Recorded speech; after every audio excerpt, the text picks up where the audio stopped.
Han Mei, a Chinese paranormal content creator, describes her work as that of a haunted house test sleeper and practitioner of traditional folk ceremonies. She makes a habit of entering residences believed to harbor spirits, armed with a short wooden ritual staff she uses for protection.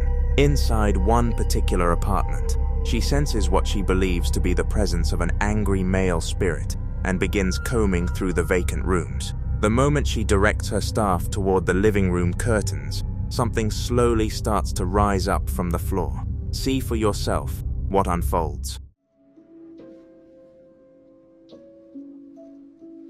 啥声音？感谢大家。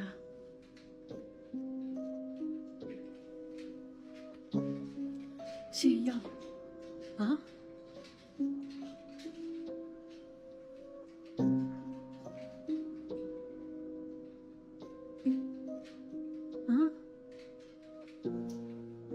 啊？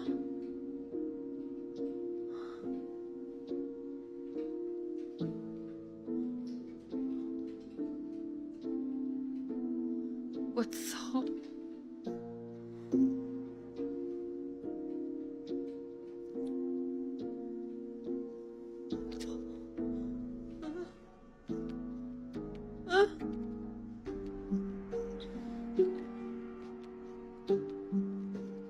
他妈，我。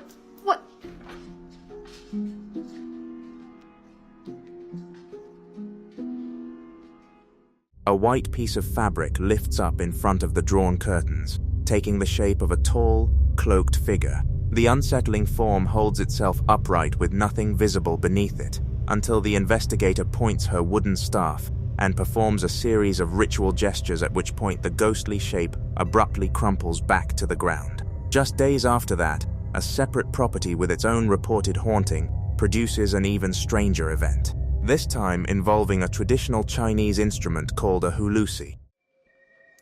我感应不到有几个，但是我知道他现在就在屋里面，但是我看不到。L260。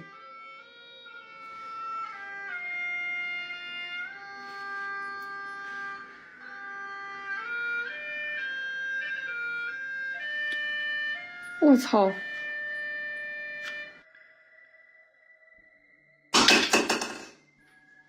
我操！不是闹鬼了，上才艺了，家人们，这才艺得加钱。这。With nobody standing anywhere near it, the small gourd flute appears to slide across the floor entirely on its own. She claims the hulusi can actually be heard producing musical notes, even though no one is blowing into it. She raises her hand as if trying to command or suppress whatever unseen force is guiding it. During a different investigation, though, the suspected presence isn't concealing itself behind an object. It seems to be lurking directly inside a darkened doorway. 那我哥，身上有猫腻，你们的眼神都特别好啊！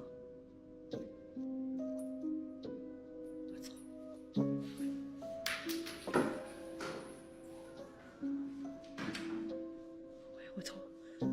A hunched, human-shaped silhouette, bearing a resemblance to an elderly woman, is visible standing within the unlit room.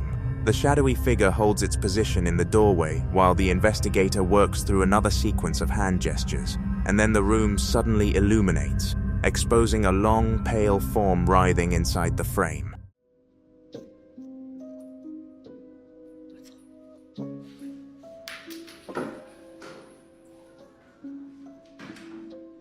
特别好啊！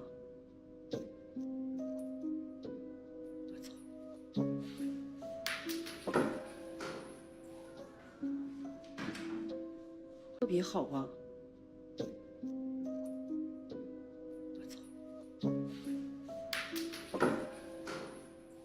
Within seconds, both the pale shape and the elderly apparition have completely vanished. Her most deeply troubling case, however, involves what she identifies as a deliberately constructed feng shui formation designed to trap a female spirit within a family's home. 好不好？啊？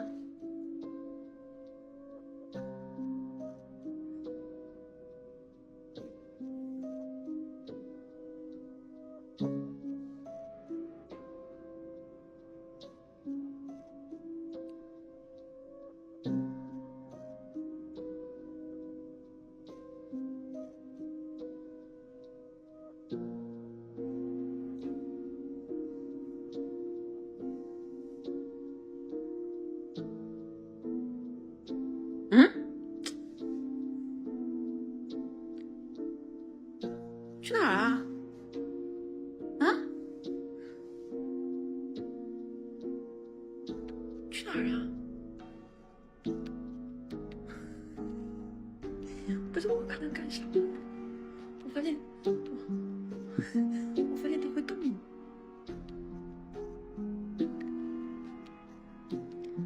你的意思是同意了？我明天带蜡烛带香你跟我说你找2句呗，行吗？你告诉我点信息。Hello， 出来一下吧。哎呦我操！长那么高干啥呀？我想问你一个事儿啊，你的脸怎么能那么长啊？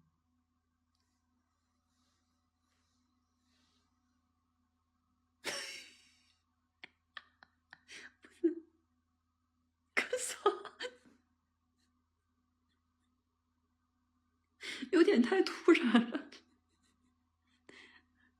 不是，哦，脸太长，你把那个脸长好，你这是瓜子。A cluster of plants has been arranged in front of a decorative folding screen, creating what the investigator interprets as a kind of spiritual cage. As she carries out her ritual, a small object hanging above the plants begins swinging back and forth repeatedly, with no one visibly making contact with it. She maintains that someone intentionally constructed this arrangement and bound a female spirit to it, potentially with the goal of bringing misfortune or even death upon the entire household. Now, concealed strings, air currents, and off-camera assistance could account for every single one of these moments, but the question remains: are these nothing more than elaborately staged supernatural theatrics? Or has this investigator genuinely stumbled onto something far more sinister?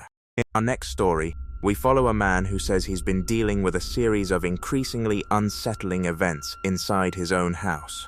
By his account, it all began in a fairly unremarkable way. Night after night, he kept being jolted awake by loud sounds. Each time he dragged himself out of bed to investigate, he'd discover various objects thrown across the floor, with no clear indication of what had caused it. Early on, he figured there had to be a rational explanation behind it all. Perhaps the house was just settling, or maybe the wind was to blame, or even some small animal had found its way inside. But as time went on, the episodes grew both more frequent and more intense. That's what pushed him to start keeping his phone within reach, determined to finally catch whatever was responsible on camera. And on one particular night, he got exactly that.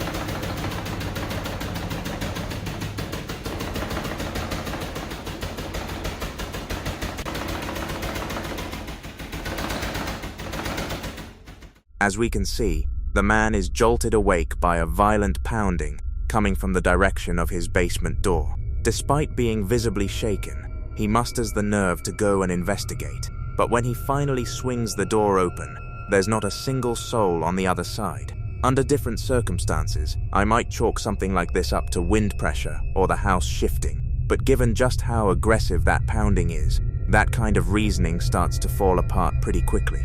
And the situation gets even harder to dismiss when he reveals that these incidents weren't only happening in the dead of night.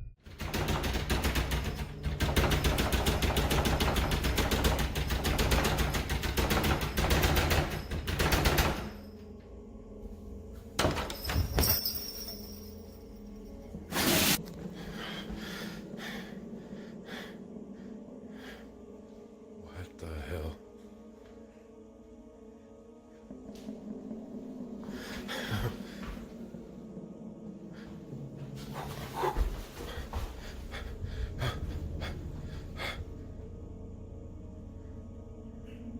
What in the hell is that sound? What the hell is that?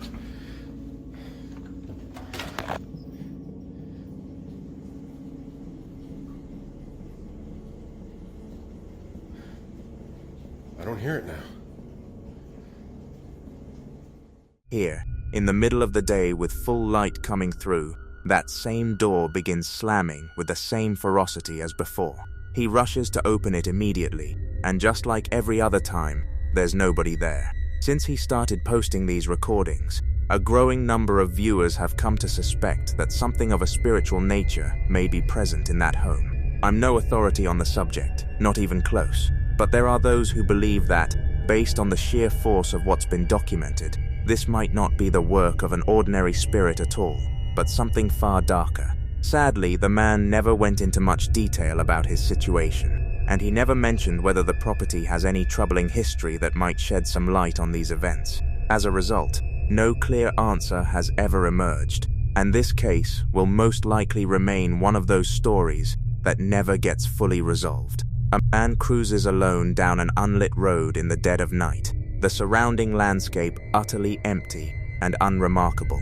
The first stretch of the drive passes without incident, nothing out of the ordinary, just darkness and asphalt.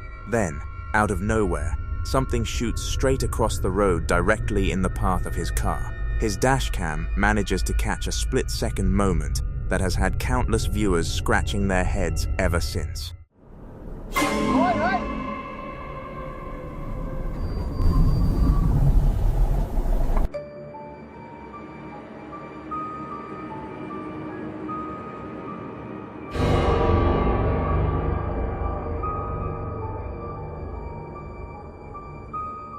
A dark, shapeless figure tears across the front of the vehicle at an almost unbelievable pace, then vanishes just as abruptly as it showed up. The driver, clearly shaken, hits the brakes hard and steers off to the roadside. Driven by the need to understand what he'd just witnessed, he turns his gaze back toward the exact spot where the shape had crossed. He finds absolutely nothing. To this day, nobody has managed to come up with a definitive explanation for what that camera actually recorded. Belgian explorer and vlogger Ciaz sets off with 3 companions to explore a sprawling abandoned campsite somewhere in Belgium. They show up after nightfall and start moving through the deserted grounds. Ciaz has visited this spot multiple times in the past, but as the group makes their way down a wooded trail, he spots something unexpected blocking their path. Gang, de poort. Privaat, dit is een plaats van gebed. Gelieve onze ruimte respecteren. Gebed. En daar staat op, pas op, waakhond. Ik ben hier heel lang geleden eens geweest en stond hier vol met bungalows, met campings, met caravans, mobile homes, midden in het bos, allemaal verspreid, super vet. En ineens is hier een waakhond. Maar dat is gewoon tak. Ja, dat hebben ze hier gewoon zelf gemaakt. Kijk, dat is hier gewoon een zigeunerkamp of een hippie-camping of zo geworden. Hallo? Ik hoor van alles hier. Dit is zo fucking eng. Oh, maat. Hallo? Mogen wij hier binnenkomen? The handmade signs and makeshift barrier leave the group visibly rattled. Rather than press forward, they opt to play it safe and double back to a public trail through the forest. But retreating doesn't exactly get them out of harm's way. Gewandeld en dit blijkt, ja, gewoon een wandelpad te zijn. Dus hier kunnen wij wandelen. Wat rijdt hier? Auto's en autobanden. Autobanden.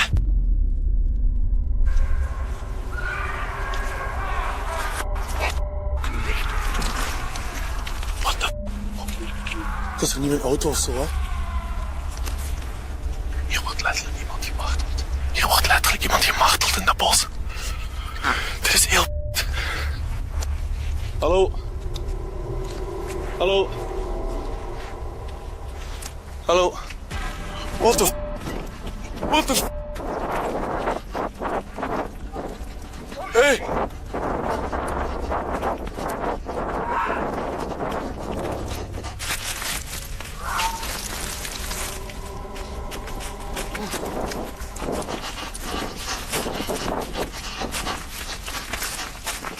Without any warning, a burst of loud screaming erupts from somewhere out in the dark. Seconds later, a tall woman dressed in a white robe with white paint covering her face steps out from the tree line clutching a hatchet. She comes straight at them, sending everyone sprinting in a panic. In the confusion, Siaz loses track of his friends and ends up alone, crouched somewhere in the trees.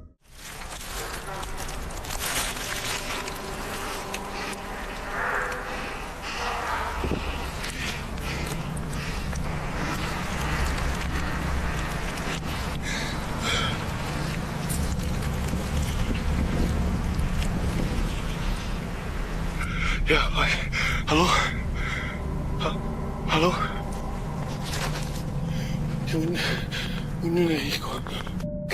While staying out of sight, he picks up on loud sounds coming from the direction where his car is parked. Fearing there could be additional people out there hunting for them, he stays put and waits until police show up.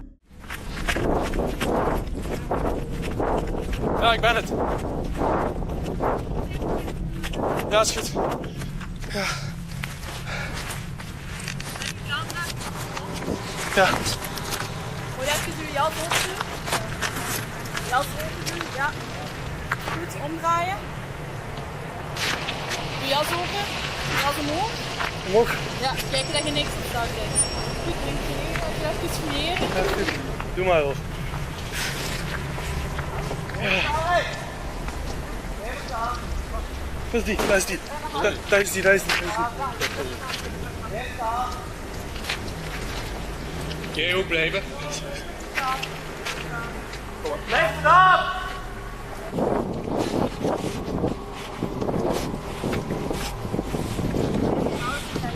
Ready? Ja, dat is eraf gedaan.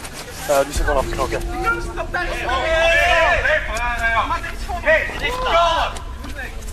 Ja, best. Kom op, laatste keer. Hier blijven. Maar wat is het? Je gaat hier blijven. Ofwel moet ik met mijn vrouw mee, ofwel moet ik hier blijven. Ja, dat is luisteren. Goed? Vanaf nu luisteren naar mij. Nee, ik ga niet meer luisteren. Hé! Beetje respect hebben moet ik tegen, ja? Dat is geen respect hebben voor mij. Nee, dat gaan we niet. Mevrouw? Nee, dat gaan we niet doen. Dat gaan we niet doen. Nee, oké, gedaan. Nu is gedaan, ja? Pak die land. Ik weet niet of ik nog wil rijden eigenlijk. Moet ik rijden? Ik trail. Even though the woman allegedly pursued them with a hatchet, tore the license plate clean off Siaz's car, and refused to work with officers on the scene, she walks away without being arrested, let off with nothing more than a warning. The incident eventually draws enough media attention to land on national news across Belgium. It later comes out that the woman, 42 years old, had reportedly been living illegally on the abandoned campsite property. Local authorities had already been working to build a case to have her removed, and people living nearby say the ordeal has left them feeling unsafe walking anywhere close to the camp. In March 2022, urban explorer Jared Coker made his way back to a location he had previously declared the greatest abandoned site he'd ever set foot in. It was a massive factory on the outskirts of Wichita, Kansas, a place that had once churned out pet treats before shutting its doors for good. He'd shot footage there well over a year prior, back when it was the very first video he'd ever uploaded to his channel, and returning to a location was something he almost never did. This time was different. Back in Wichita, Kansas, home of what I still to this day. To find his way in, he followed a muddy creek that wound through the open fields surrounding the site. Once he finally arrived, the place looked exactly as he'd left it, maybe even more enormous than he'd remembered. This goes well. I'm actually going to employ the same tactic that worked out for me last time. That's by following this creek around the fields that run around the place. See, this creek is still just as polluted as it was last time. Ah yes, there she is. Okay, I'm in. But I'm like hearing noises and stuff.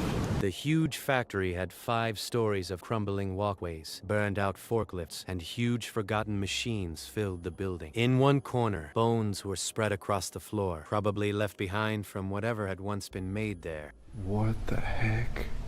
These are all bones. Oh, there's more of them here.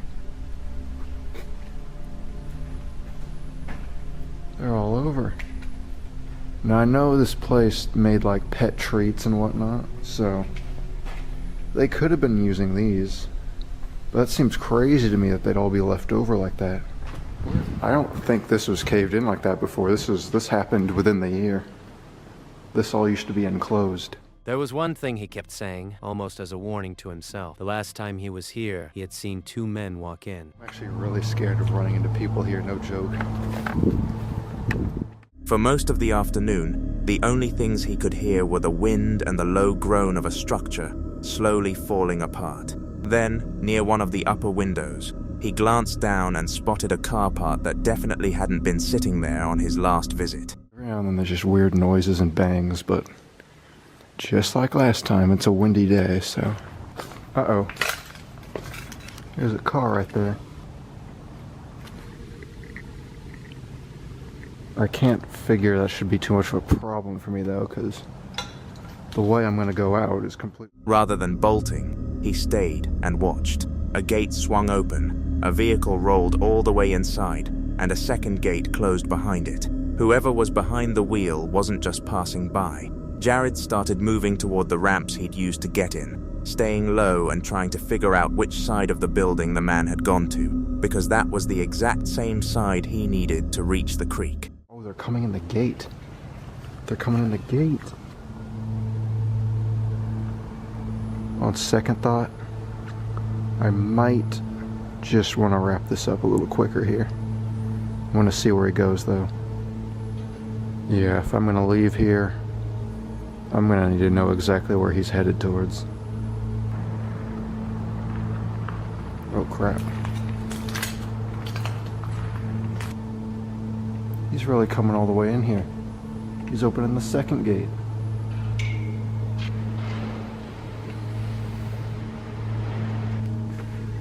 Now I'm really concerned. I really do gotta get out of here now. I don't like that. I know what to do. I'll take the ramp. I think I see where he drove through. It looks like the same red car. Right over here is the second ramp runway thing.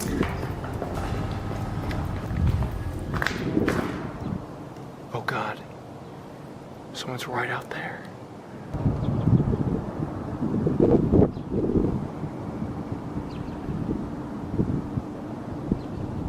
What do I do? In that moment, he had absolutely no idea what his next move should be, and he couldn't even make out what the man was carrying. He quietly reversed course and tried a different route, only to hit a dead end, forcing him to double back all over again. Then, as he crept through the hollow shell of the factory, a sudden sharp noise rang out through the building, far too crisp and distinct to be anything the wind could produce. Where do I even go? It was clear to him now that there was no clean way out. The man had positioned himself directly between Jared and the only exit available to him. Cornered inside the factory, the fear he'd been managing quickly spiraled into full panic, and seconds later, things got even worse. A single loud bang cracked through the building. He was absolutely convinced it was a gunshot. This area was a dead end.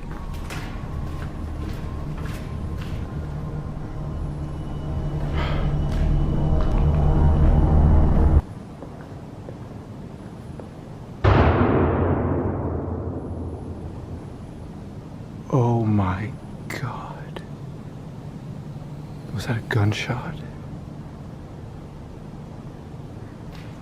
I think it was. He had something in his hand. By the time he reached the ground floor, he still had no clue where the man was. Several potential exits stretched out ahead of him, and any one of them could put him face to face with the stranger, but he was out of options. He steadied himself and sprinted out into the open. The second he stepped outside, there he was. The man was standing right in front of him.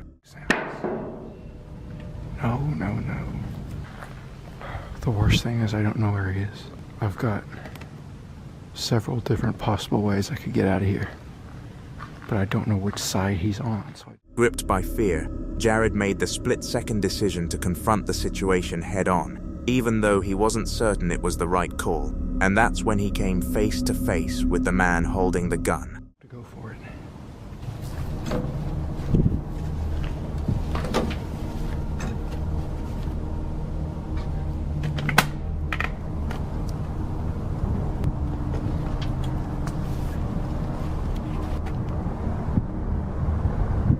We gotta get to the creek.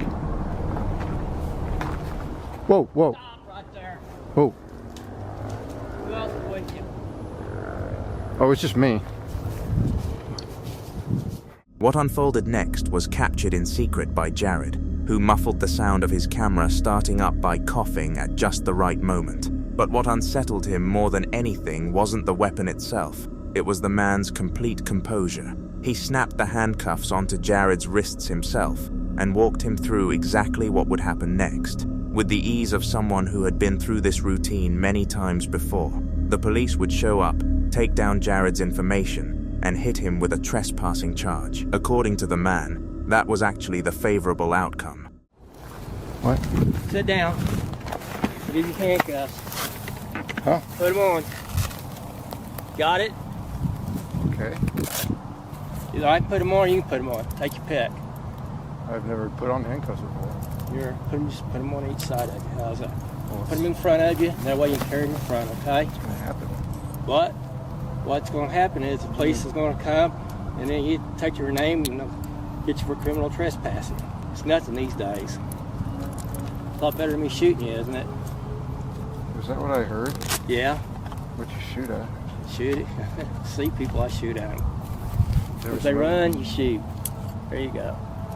When Jared asked what the other option was, the man's expression didn't change. He answered as casually as if he were talking about the weather. He said that when people came onto the property, he shot at them. If they ran, he kept shooting. There was no anger in his voice, no excitement, just a calm, matter-of-fact explanation that made the words even more disturbing. I shot one guy, don't wait on the other one. It's all right. I'm not going to shoot you. Don't you see? Something says a use of deadly force. What do you think that is? I thought that was kids spray paint. No, that's me telling you I'll shoot you. What we're going to do is we'll throw your camera and your bag in the trunk. And he kept going from there. While Jared sat on the ground in handcuffs, the man continued talking, telling him that if Jared had shown up with anyone else, he would have shot them too. When the police eventually arrived, they escorted Jared out of the building. What's deeply troubling is that rather than detaining the armed man, officers simply cautioned him against shooting anyone else and left.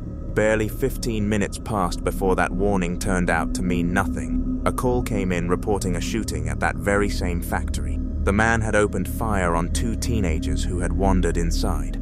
Fortunately, both of them survived, and the man was ultimately taken into custody on assault charges. But the detail that never left Jared wasn't the handcuffs or even the gunshot echoing through the building. It was the fact that law enforcement had walked the trespasser out while leaving behind a man who had openly stated he would shoot the next person to set foot on that property. And within minutes, he made good on exactly that promise. On May 8th, 2025, a man posted a video to his social media that manages to be both heartwarming and deeply eerie. In his caption, he revealed that his cherished dog had passed away just 23 days before. The loss had hit him hard. He had loved that animal the way you love a member of your own family. Then one afternoon, while he was sitting at his desk, he heard something strange, something that stopped him cold. Listen carefully.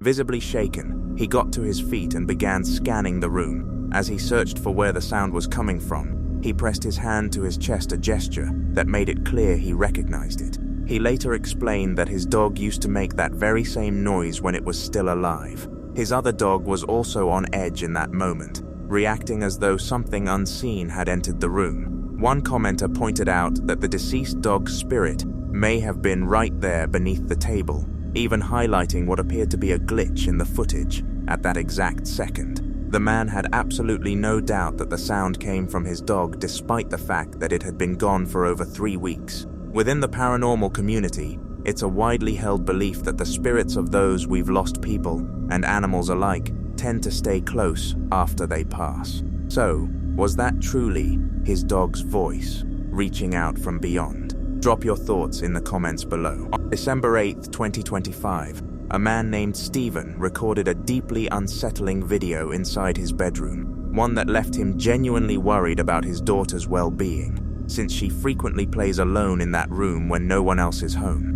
It first caught his attention during a moment when Stephen was by himself in the room, and here's what his camera picked up.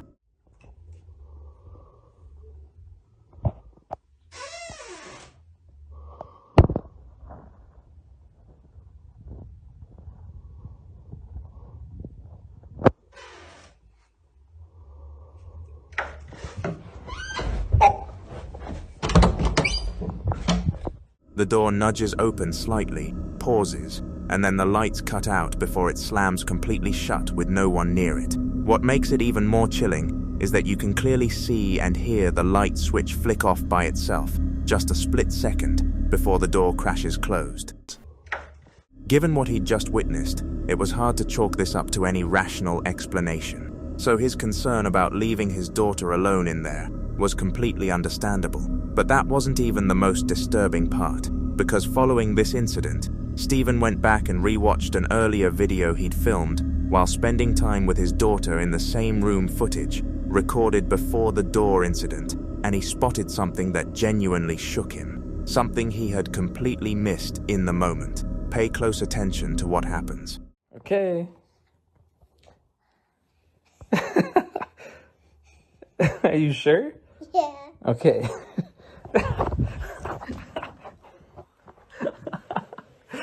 That one hurt. Okay, you want me to make buckets now? Yeah. Let's do it. I'm gonna catch it. Oh, you want to catch it and then put it? Okay. Okay. Oh. Yeah. Yay! Yeah! You want the small one? Yeah. There you go. Oh, oh. This is too small. Sorry. It's too small, huh? Yeah. Oh, you got it. No, almost.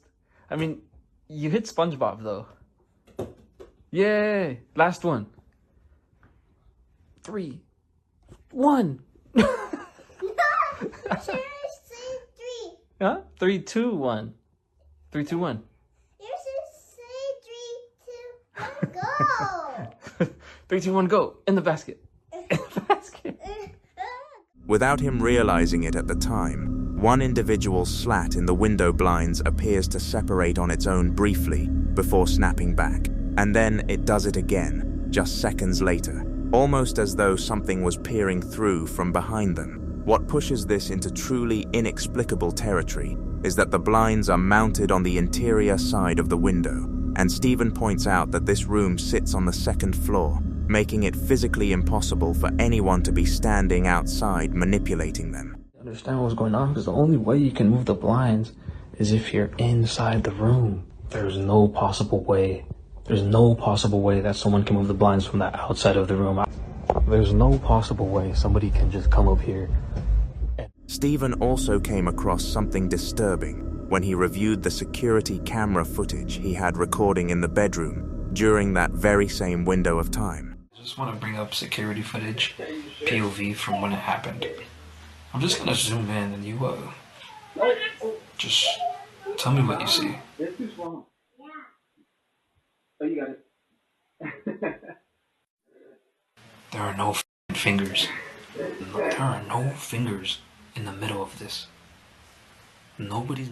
Between the 2nd floor location, the inside mounted blinds, and everything that unfolded afterward, Stephen simply cannot find a logical explanation for any of it, and he's become increasingly convinced that something paranormal is responsible. Without further updates from him, though, the truth may remain out of reach. A Saturday afternoon, a team of professional house cleaners showed up at a property they'd never set foot in before. The previous owner had apparently been a severe hoarder, and the person who inherited the place needed it cleared out. The cleaners knew it wouldn't be easy, but nothing could have prepared them for what was about to happen.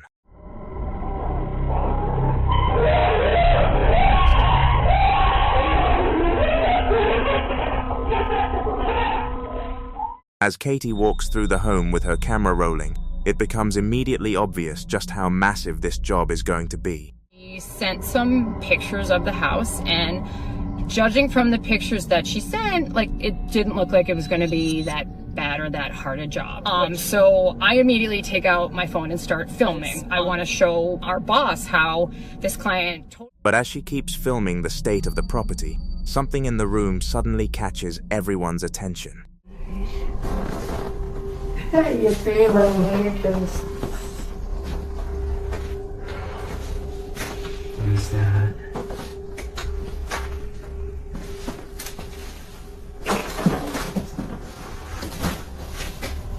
That's so cute. Ooh. The smell is so bad. It smells so... Oh my God, what is that? Flies?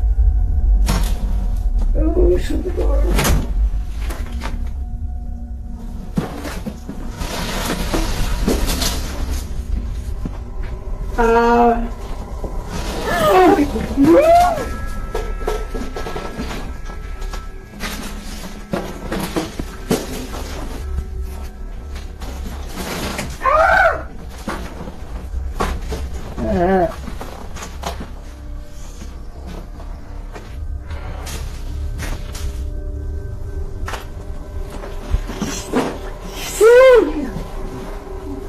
Look at Thomas was running like him. Oh my God, it just moved again. And it actually comes towards us.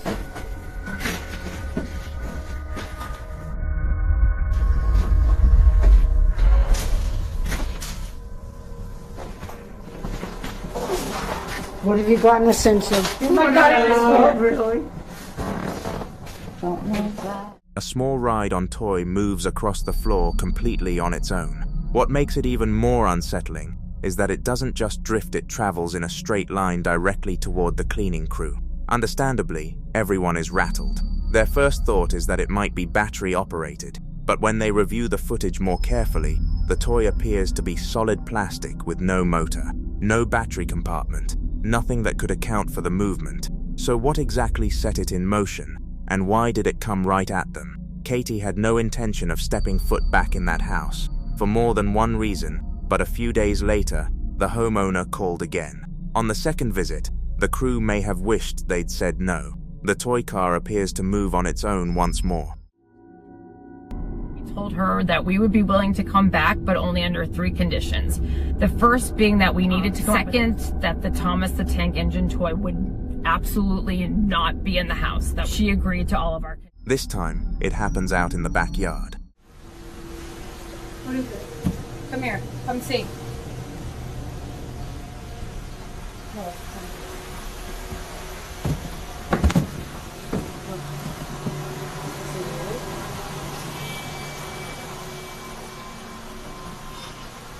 Look at it.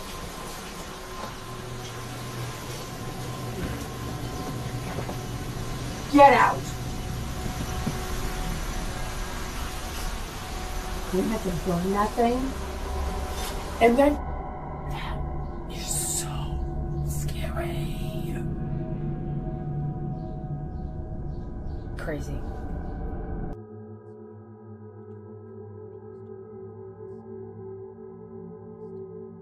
But according to Katie, the toy wasn't the only thing she captured on camera that day. She had also been filming the mantle area after noticing something unusual in photos the homeowner had sent over beforehand. In the pictures she originally sent us when we were doing the first estimate, there was a picture of a photo album. And in the album, there's a picture of a child. I'm obviously going to post the pictures above, the face blurred, of course, but you can see the kid on it.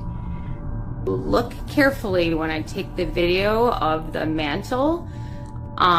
There are these blue bowls stacked up, and in those bowls are some Polaroid pictures. And if you look really closely, you can see that in the pictures is the Thomas train that we keep seeing move. And on this Thomas train is a boy. He looks to be like around 9 or so. And I don't know anything about him. I don't know who he is. The owner didn't tell us anything about him. Katie believes the toy may have originally belonged to the young boy visible in that photograph. She also suspects he may have died, given how much of the strange activity seems to revolve around children's toys. At the time, though, that was purely speculation. There was no concrete evidence tying him to any of it. Then one evening, a phone call came in that made everything feel significantly more disturbing.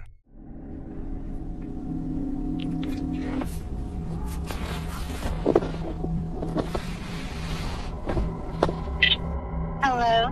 Hi, this is Katie. You know, your phone is cutting up a little bit the whole time we were talking.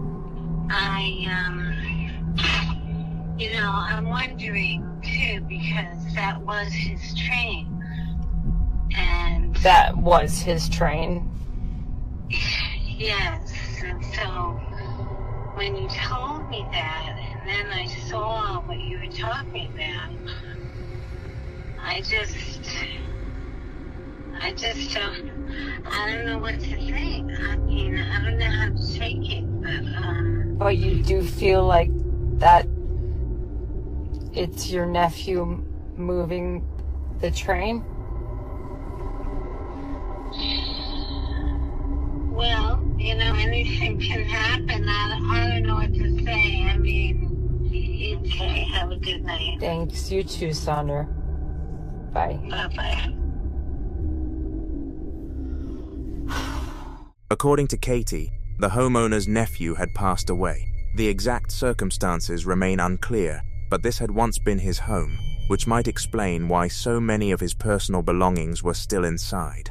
To add another layer to the mystery, the owner then shared a video that had been recorded just a few weeks after they took over the property.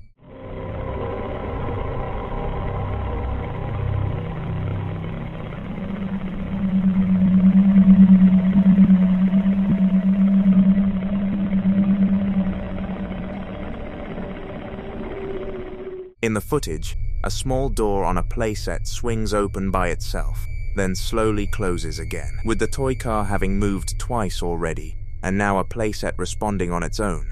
Many viewers have started drawing a connection between these incidents and the nephew. Katie doesn't appear to have any definitive answers, but after everything that unfolded inside that house, it's hard to blame her for not wanting to go back. Following clips were submitted by a user who goes by Heliade. She claims that for quite a while now, her home has been the site of some seriously unsettling activity. She can't pinpoint exactly what's behind it, but she has a strong suspicion that a specific doll sitting in her baby's room might somehow be tied to everything that's been going on. Se están escuchando vaina. Este es el cuarto de la bebé. Vamos a apagar la luz de igual manera. Este es el cuarto de la bebé. Ya la bebé dejó de jugar hace rato. Y no es nada más eso. Que la hueputica esta.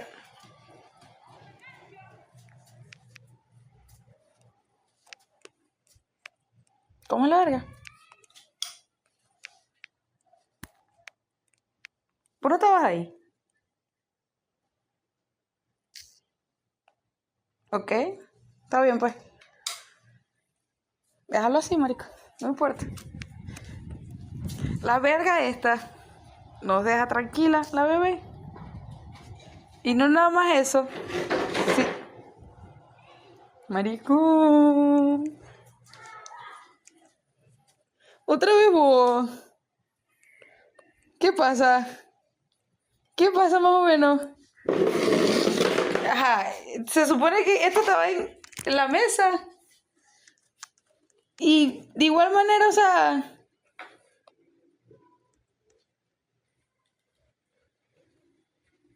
According to her, Moments like this play out on an almost daily basis. After her first video went up, a flood of viewers urged her to point a camera directly at the doll and leave it recording overnight. She took their advice, and what it caught is something you're going to want to see for yourself.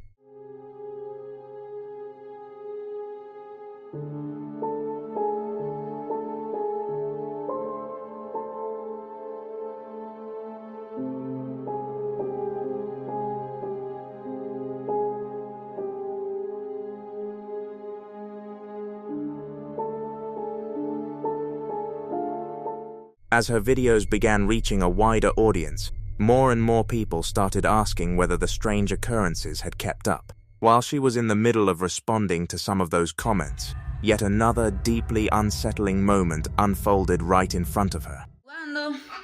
La muñeca causante de todo. Este era el cochecito que me estaban diciendo en uno de los comentarios que se veía algo aquí. Supongo que era nada más la sombra o algo porque no hay nada pegado. A la pared solo está pegado esos dos cuadros y están guindados, no están pegados. Está la camita, ahí están los adornos de Navidad que quitó mi mamá. La muñeca como tal lleva conmigo un... What the fuck, marico, ya va. Ve, no me hagáis coñas. Since that point, no new footage from the room has surfaced. What really sticks with you about this whole situation, though, is her conviction that one single doll could be at the center of all of it. And if she genuinely believes that, it raises a question that her viewers just can't seem to let go of. Why does it still have a place in that room? So what do you think is the doll behind all of this? Or is there something else lurking in that house? Drop your thoughts down in the comments below. On the TikTok channel, known as Not Today Satan, one man has spent the better part of several years keeping a close eye on the strange activity surrounding his home. Using security cameras placed all around the property, he's managed to capture unexplained orbs, odd sounds, and various phenomena he simply cannot account for. Then one day, the camera covering his living room picked up what might be the most convincing footage he's ever recorded.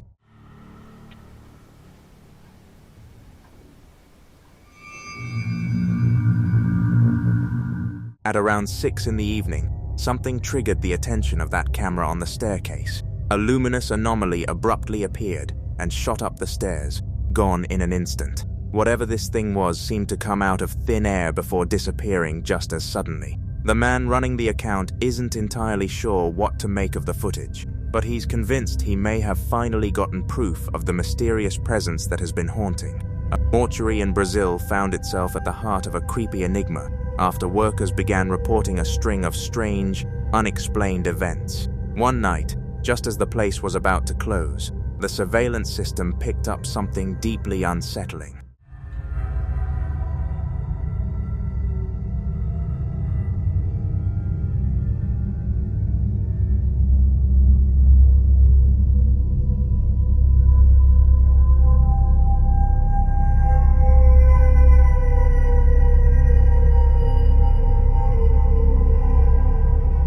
A solid, heavy door drifted open on its own, despite nobody being anywhere in the vicinity. What made the clip even more puzzling was that a second outdoor camera caught the very same moment from a completely different vantage point. When commenters online chalked it up to wind or a worn-out hinge, a staff member stepped in to show that the door was fitted with a secure locking mechanism specifically built to stop it from swinging open without assistance. And yet, for all the rational possibilities, it left a whole lot of people wondering whether something inside those walls was defying any straightforward explanation. Clip opens on what looks like absolutely nothing, a fixed, motionless frame of the sort you'd expect from a basic security or trail camera, pointed at empty space with nothing going on. A yard, maybe, a stretch of path, some quiet patch of ground that nobody's paying attention to. Nothing in those first few seconds gives you any reason to think something's coming. And honestly, that's a big part of why what follows hits as hard as it does.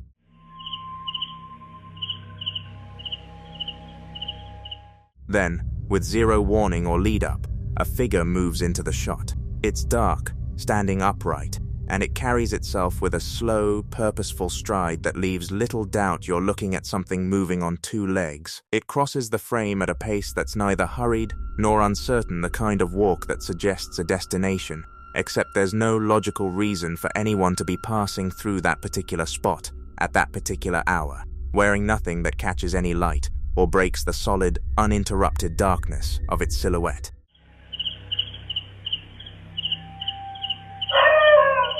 It continues across and exits the frame, and for a beat the scene seems to return to quiet, but then something shifts on the right side of the shot. Smaller, less defined, yet distinct enough from the surrounding background that you can't easily chalk it up to a shadow or a lens artifact. Two separate movements in the same clip, close enough in timing that writing them off as coincidence feels like a stretch. Our next segment brings us back to someone who has appeared on the haunted frequency before, a man from England who goes by the handle Jack-O-Lantern. We've been keeping up with Jack's story for some time now. He has a deep fascination with the paranormal, regularly venturing out to well-known haunted sites across the UK and diving into their dark histories. On top of that, he pursues a particularly risky pastime, gathering objects he believes are spiritually attached to something unseen. Jack recently uploaded a new video suggesting that the poltergeist activity occurring within his own home has taken a sharp and violent turn. I've been on my front door for a long time now, since about 7 o'clock. I've not managed to catch it yet.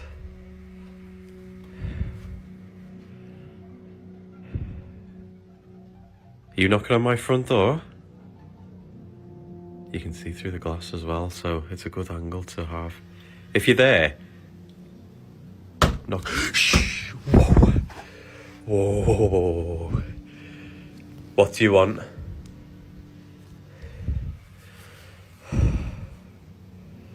What do you want?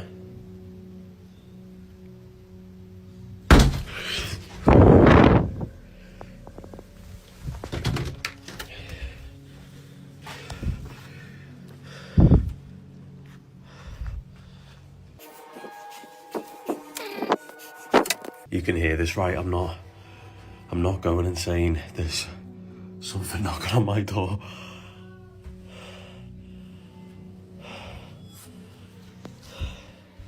Check the living room.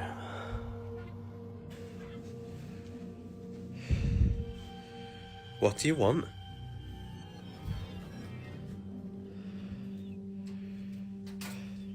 What is that noise? What do you want? Turn the light on. Hello? Hello? I can hear you. Why do you just do this every now and then? What is it you want? Whoa. Oh my God.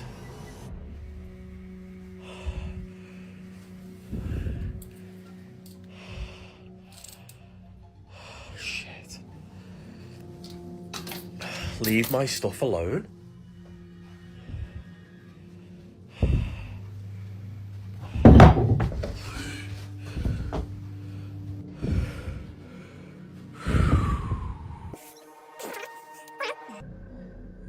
I suppose.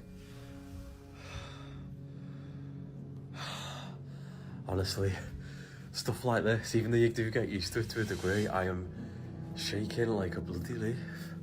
And I've gone quite... Things kick off with Jack picking up on a distinct knocking sound coming from his front door.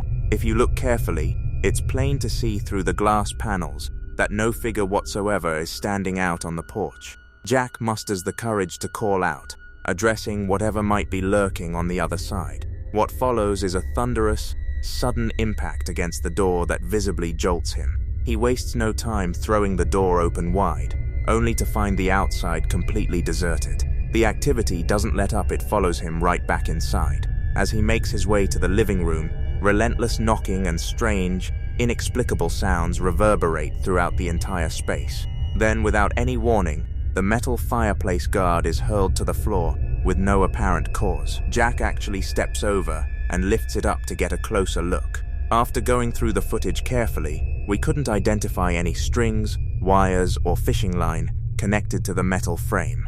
Almost immediately after this physical event, Jack describes feeling an overwhelming sense of dizziness, a physiological response that's frequently reported during intense paranormal episodes, when entities are said to siphon energy from those nearby. In the footage that follows, a YouTuber who goes by the name Really Haunted posted a video on May 8, 2026, documenting what he describes as terrifying poltergeist activity and a series of disturbing unexplained events occurring inside his home. In this particular upload, he claims things escalated to such an extreme that he fled the house in the dead of night. By his account, he had no time to grab his phone, his money, or even his shoes, and wound up spending the remainder of the night parked further down the street.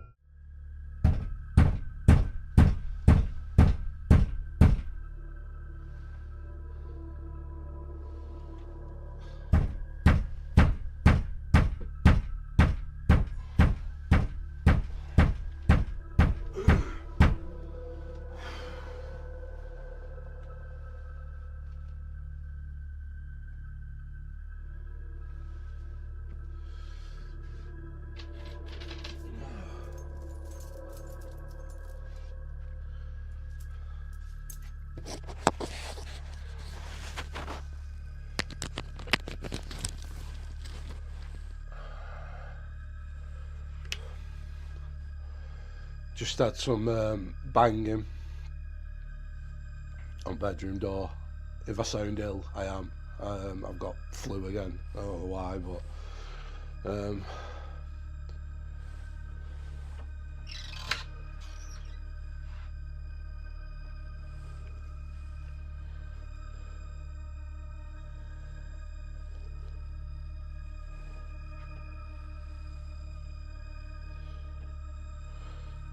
you've got me out of the bedroom again. I'm here. What do you want?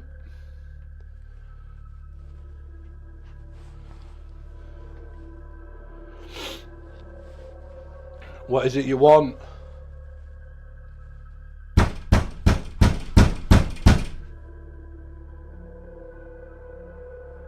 What you banging that door for now? Well, I just seen like an energy ball like round there, then it looked like it shot up and then went into the bathroom. Did you just go into the bathroom?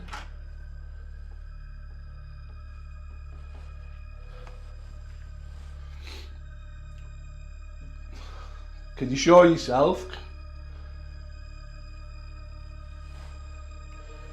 Can you show yourself as an energy ball? I seen you come in here, assuming it's not dust. You never want to do anything I say.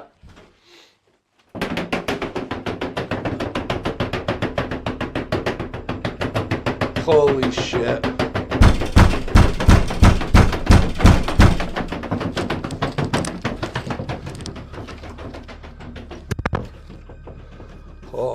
His cameras had been rolling as they normally were while he slept, set up in hopes of recording any unusual activity in the house. At some point in the night, he's woken by loud banging sounds coming from the direction of the bathroom, but upon going to check, he finds nobody there. Then, after calling out to whatever presence might be in the house, the attic hatch suddenly starts violently swinging open and closed on its own. Holy shit. He backs away to his bedroom, hoping that retreating there might settle things down, but it becomes apparent pretty quickly that his bedroom offers no real safety either. Freaks me out bad, this. When I'm on my own, I despise being on my own. Please stop.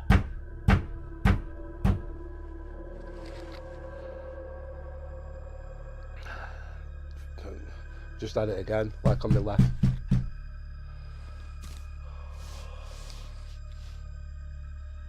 That shit me up then, the window.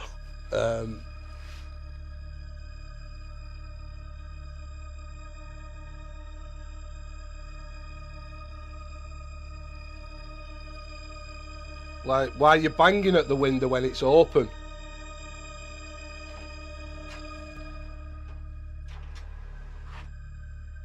What the hell?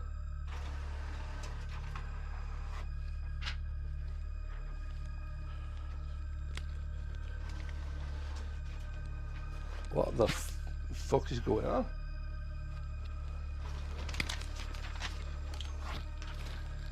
Like, there's just paper coming out at printer. Stop!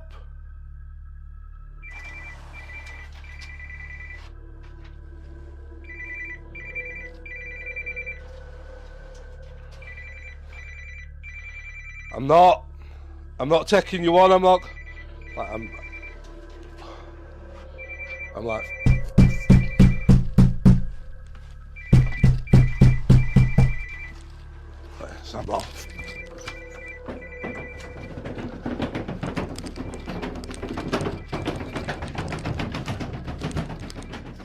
Knocking erupts from just outside the bedroom window, then a fax machine spontaneously begins spitting out blank pages, while his phone starts ringing over and over. Up to this point, a skeptic might still chalk some of it up to coincidence, but the relentless violent banging is a lot harder to wave away. Visibly terrified, he bolts from the house, leaving his phone behind entirely.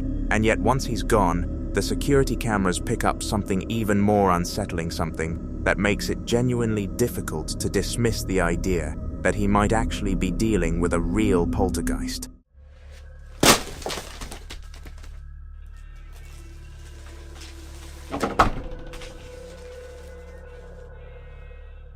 So where do you land on this one? Is it the real deal, or is there a rational explanation hiding somewhere? Over on Reddit, a user uploaded a clip that starts off as a completely ordinary night out with a friend until things take a sharp and unexpected turn. At the beginning of the footage, one of the guys is mid-conversation while the other films, and everything looks totally routine right up until this moment.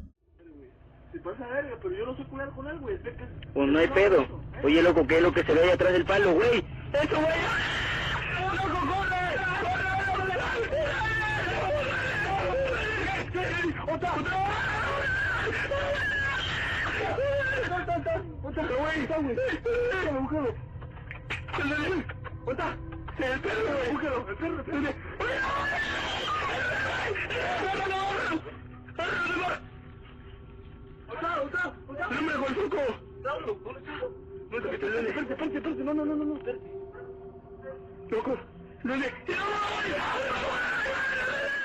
Without any warning, a small humanoid figure tears across the area at a shocking speed, leaving both men visibly startled. Instead of backing off, they actually go after it, trying to close the gap between themselves and whatever it was. But the figure pulls ahead fast and vanishes into the darkness before they can get anywhere near it. One of the leading theories floating around is that this could be a pombero, a mythical being drawn from Guaran folklore, with deep roots in the cultures of Paraguay, northeastern Argentina, southern Brazil, and the surrounding regions. The pombero is typically described as a small, hard-to-pin-down humanoid that materializes out of nowhere and disappears just as abruptly. It's worth holding that traditional description up against what's actually visible in the video, because there are some notable overlaps. That said, it's just as plausible that the figure is simply a person cutting through the area, with the poor lighting and low camera quality distorting their appearance far beyond what's real.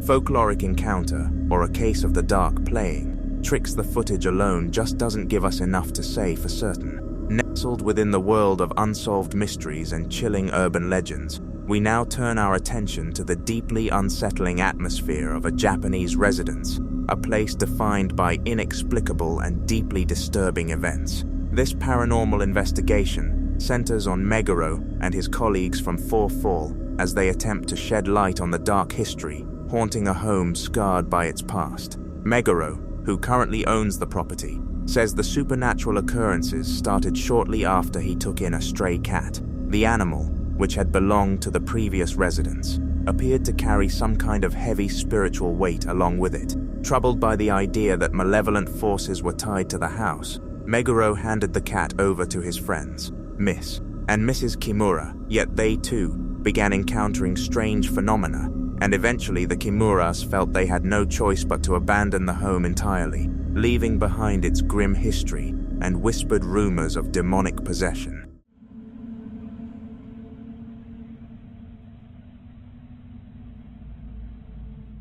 A man died near one of the doorways in that house 2 decades ago, and somehow the place still seems to carry the echo of that loss. Intent on identifying whatever entities are disturbing the property, Meguro sets up surveillance cameras to pull back the curtain on its darkest corners. On the very first night of recording, the footage captures something immediately unsettling: a single sheet of paper moving on its own in a slow, eerie, almost deliberate motion, hinting at far worse things still to come.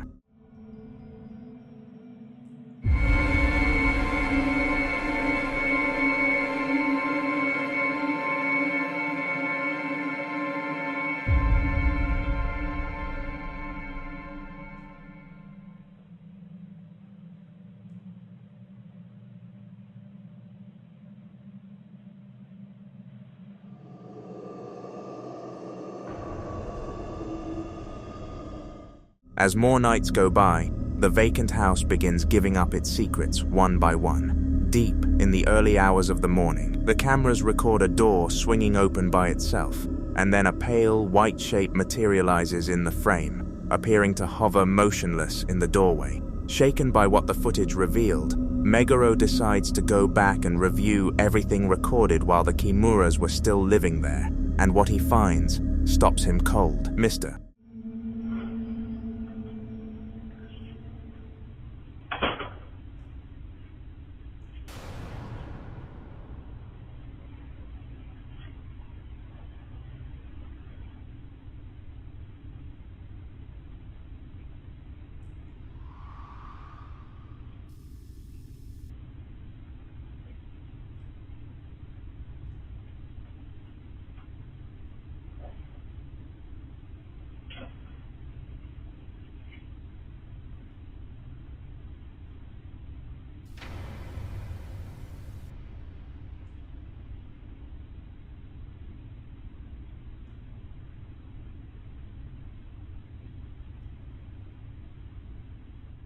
Kimura walks into the living room and then, without any apparent reason, simply freezes in place for roughly 2 minutes. Then, in an even stranger turn, he lowers himself to the floor and sits down right beside the door, the exact same door near which a man lost his life 20 years prior.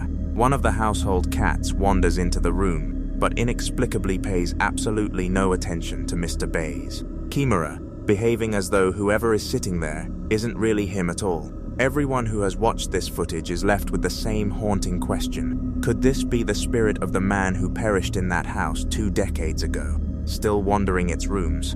Is that pale figure the same entity that took hold of Mr. Kimura, something dark and malevolent, still lurking in the shadow of death? What's your take on what was captured inside that cursed home? Next clip comes from a security camera that recorded footage back in 2020 on a street in Guadalajara, Mexico. It was early morning, somewhere around 6 a.m., still dark outside, when a horse came galloping down the road. Then the camera picked up something no one expected.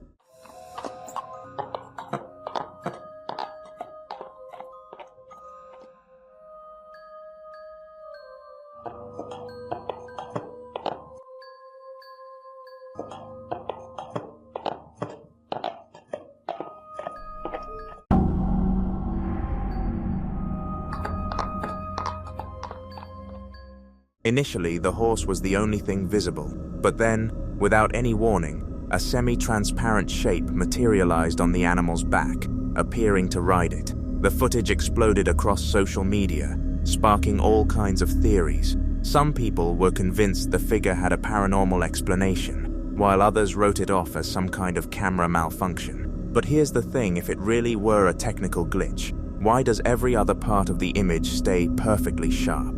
Only that shape is affected. Ultimately, the verdict is yours to reach. Liz Cruz, a tattoo artist working out of her home studio in Erie, Pennsylvania, is in the middle of a session with a client when things take a deeply unsettling turn. Like adjusting the wheel a little bit. Yeah, that's fine. we'll let that expensive drive for a couple so it doesn't rub off. I think I want to do better than black.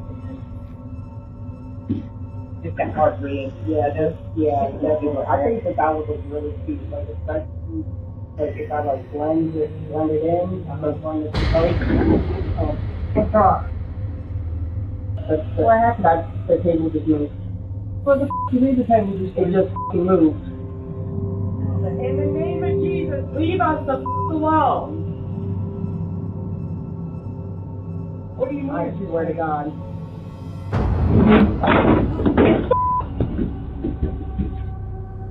Without any warning, the cart holding Liz's tattooing equipment rolls away on its own, nobody near it. Nothing to explain it. Both Liz and her client are rattled, but they try to keep it together. That composure doesn't last long though, because moments later a chair jerks away from a nearby table on its own, and that's all it takes. The two of them bolt straight out of there. Afterward, Liz said she still can't explain what the two of them went through that day, but she's convinced it was something she described as, quote, far beyond. On TikTok, a user going by the name Imam Alina123 shares that her son has had a number of unsettling experiences over the years, but up until recently, there was never any footage to back up his stories. He could only describe what had happened. That all changed when he finally managed to capture his most recent encounter on his phone. See for yourself what he recorded.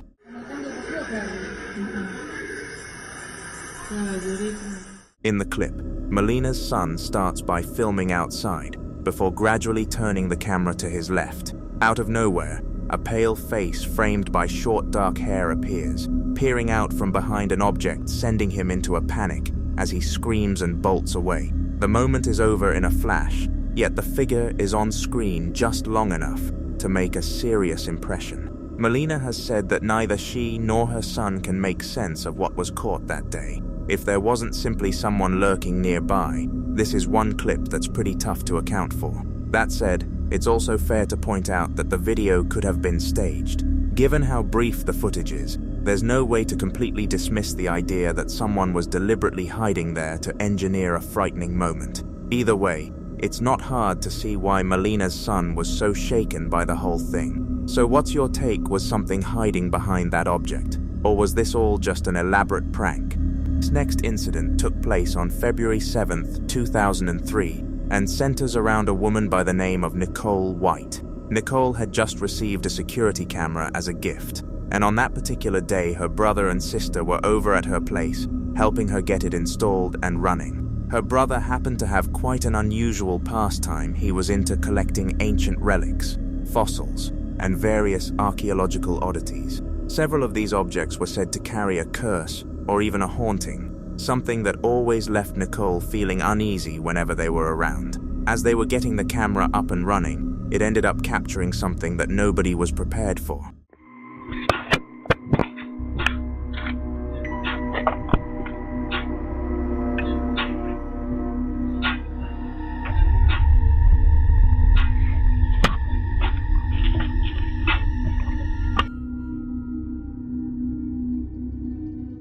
In the recording, a dark, shadowy shape briefly materializes close to her brother. It has a vaguely human outline, but something about its form is deeply wrong and distorted. Nicole later noted that when the brightness on the footage is turned up, something even more unsettling becomes visible. What appear to be large, horn-like protrusions rising from the figure's head. This led her to believe the entity could be some kind of goat-like being or demonic presence, potentially drawn in by the cursed objects her brother had been storing there. The following video was recorded by a man who had been dealing with a slow and deeply unsettling buildup of strange events inside his home. And what makes his situation different from most is how methodically he documented everything, one clip at a time. It started with something he nearly missed entirely. One night, sitting alone in his dark living room with the TV on, he noticed that when the screen went dark and turned reflective, something wasn't right about what was looking back at him. Watch.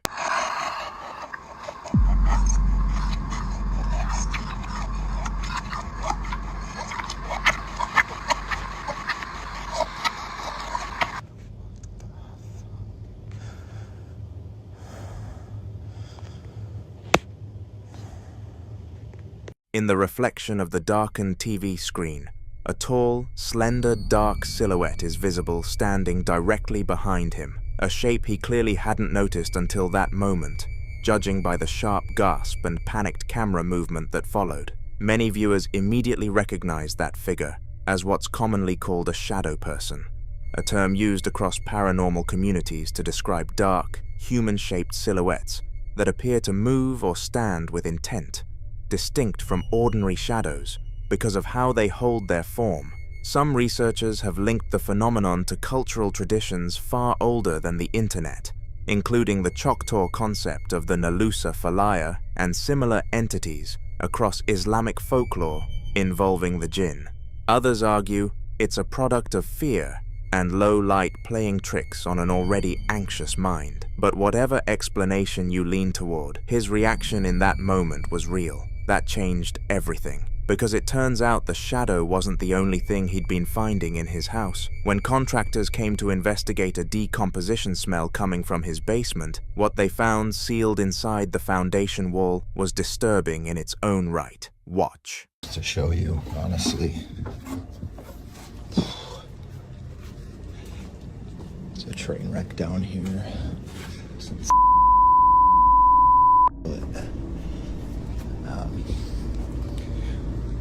When they decided that wasn't it, they opened up the wall here and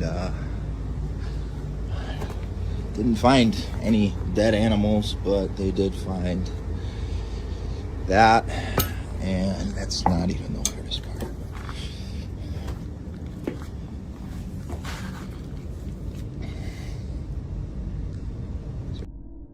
Dude.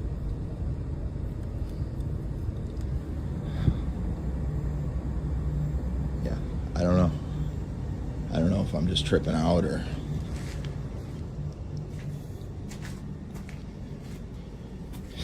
Buried in the excavated rubble, he pulls out a rusted horseshoe and then, and this is where his voice noticeably tightens, a collection of large, yellowed teeth, possibly human, sitting in the dirt like they'd been placed there deliberately. For some viewers, the horseshoe reads as little more than an old artifact, but teeth hidden inside a home's foundations carry a darker implication. In certain folk magic traditions, objects sealed within the bones of a building, particularly teeth, which carry personal biological material, were believed to bind a spirit or curse to the home's occupants. Whether that's the framework you use or not, the man's voice makes it clear he didn't go looking for this. He was trying to fix a smell. Now the security camera footage he set up around the house was beginning to catch things too. Take a look.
In the silent, black and white infrared footage of an empty living room, a book suddenly falls from the top shelf of a large bookshelf with no visible person or force near it. And when he comes back inside about 15 minutes later and picks it up off the floor, the clip ends on a still image of the cover. It's a Holy Bible. The fact that it's a Bible, rather than any other book, deepened the reaction online considerably. Some viewers pointed to the idea of a demonic presence, specifically targeting or displacing religious objects, a pattern reported in a number of haunting accounts where entities appear to respond to symbols of faith with particular aggression. His dog had also refused to approach the basement door that same night, which he'd noted in previous clips. It didn't stop. By the time he sat down to record himself playing guitar a few nights later, the activity had spread through the entire house. Watch.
While he plays, a pale, blurry shape, face-like, faint, is visible in the background behind him, circled in red. The kitchen cabinets were found hanging open, and then, in bedroom footage where he'd been woken by the sound of footsteps, a quiet, raspy, whispered voice is recorded saying, "Your fire's dying," a disembodied whisper that's specific, directed at someone alone in a dark room. That alone is terrifying. Some people familiar with EVP research point out that voices recorded during audio malfunction are sometimes among the clearest captures, as though whatever is present finds a window when the signal breaks. He'd also mentioned the smell from the basement had spread through the entire house by this point, and that birds had been flying into his windows and dying, details that, if true, suggest the environment itself was changing around him. His friends watched this set of clips more than once, and the thread running through all of it is harder to dismiss each time. Which brings us to the most recent footage, captured when he wasn't even home. Watch.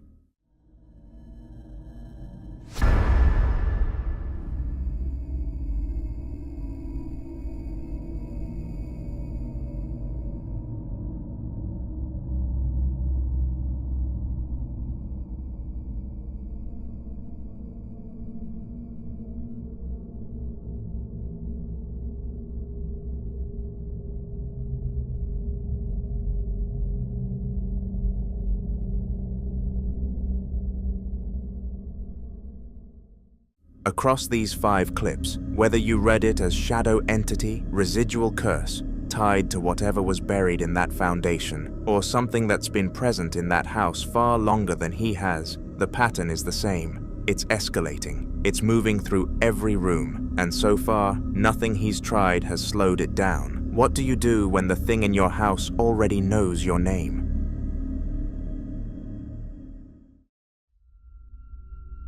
This next clip was recorded inside an apartment by a static Wyze security camera, sometime just before dawn. The timestamp reads 5:41 in the morning. The owner had already been noticing strange activity throughout the apartment for a while, but whatever was happening that night decided to make itself impossible to ignore. The room is quiet, lit only by the camera's night vision. A black cat is resting near the ottoman in the center of the living room, and nothing about the scene looks out of the ordinary. Then it got worse. Listen closely.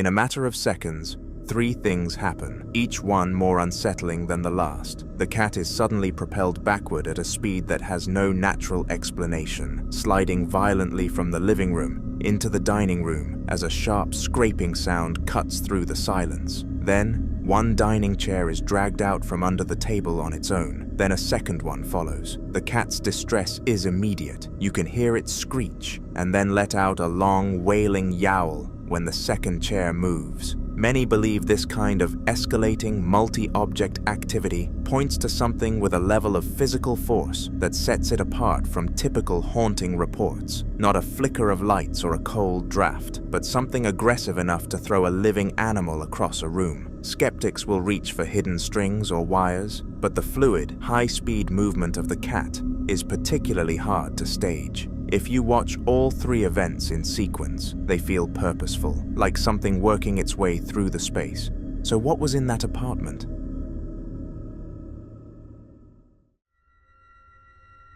This next clip comes from a man living in what he describes as a 1920s house, a place packed with taxidermy, Venetian masks, vintage decor, and the kind of heavy atmosphere that makes you wonder if any of it was chosen intentionally. He says strange things have been happening for a while. Noises, objects moving, the usual pattern of low-level activity that's easy to dismiss one incident at a time. But on this particular evening, around dusk, he decided to walk through the house with his phone and document whatever he could. Watch.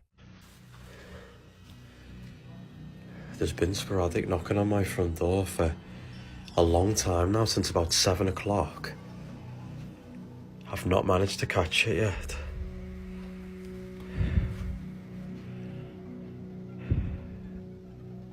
Are you knocking on my front door? You can see through the glass as well, so it's a good angle to have. If you're there, knock. Whoa. Whoa. What do you want?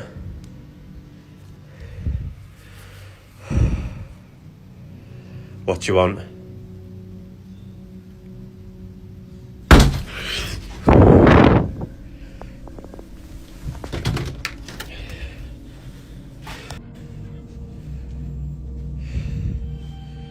What do you want?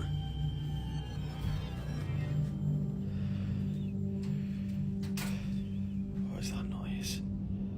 What do you want? Turn the light on.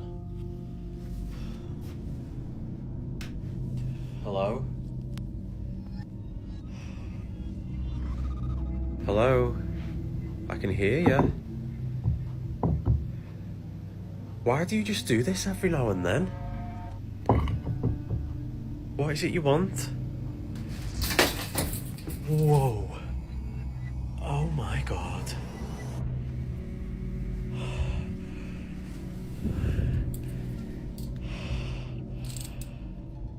Shit. Leave my stuff alone.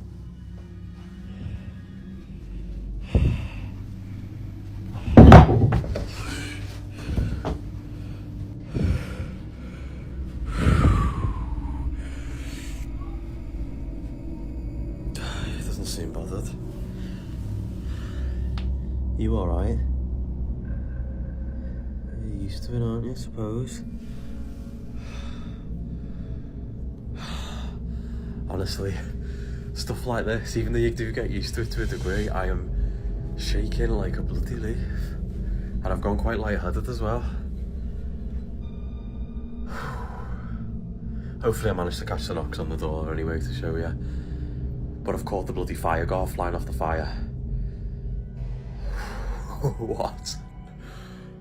If you listen carefully, many people believe they can hear what sounds like a woman's voice, shouting immediately after the knock. The words are impossible to make out, but the sound is distinct enough that it sparked intense debate online. Some viewers suggested the voice could simply be audio pareidolia, the tendency for the brain to find recognizable words or voices within unclear sounds or background noise. Others wondered whether it was a television, a neighbor, or a distant conversation carried into the recording. Paranormal investigators, however, were quick to compare it to what they call disembodied voices, reports of human speech heard without any visible speaker present. These alleged voices are often described as brief, indistinct, and difficult to understand, sometimes occurring immediately before or after unexplained knocks or other disturbances. While there is no scientific evidence supporting these interpretations, unexplained voices remain one of the most frequently reported elements in alleged haunting cases.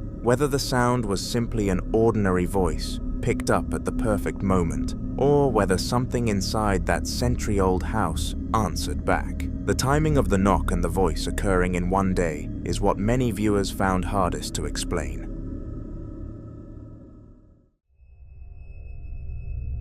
Now in this next clip, a woman is filming outside her home late at night, just casually talking to her audience, commenting on how beautiful the night is, though she can't quite see the moon or stars from where she's standing. It's an ordinary moment, relaxed and conversational, with nothing suggesting anything unusual is nearby. Then the camera drifts toward the carport area. Watch. Malam ini indah sekali, guys. Tapi kalau di sini nggak kelihatan ada bulan sama bintang.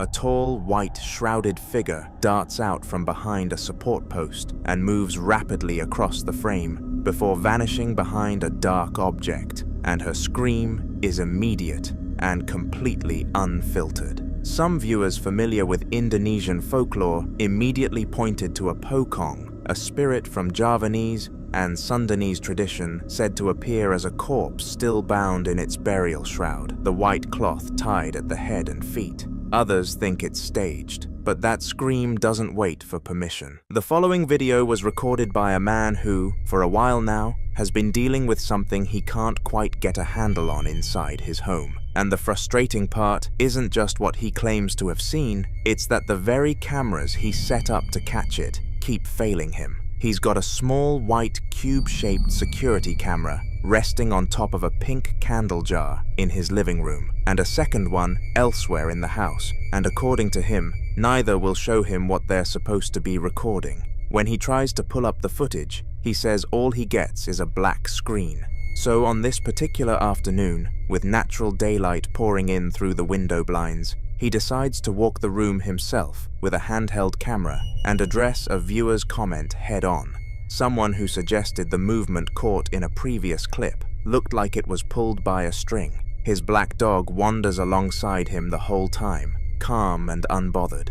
But then, around the 90-second mark, something makes him pause mid-sentence. Watch. What are you doing, Doogie? What you doing?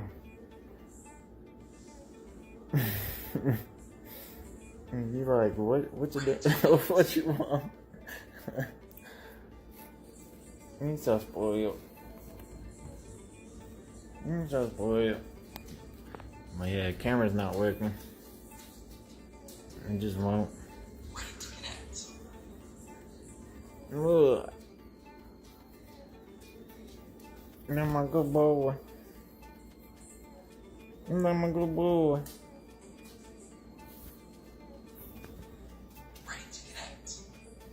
I'm not tired. Yeah, I don't know what else to do, y'all. This camera's messed up, and that one over there, I don't even have it uncovered no more. That one won't connect either. Well, it'll connect, but it won't. When it says there's a video or motion, when I go to view the video, it's just a black screen, so I don't know what to do.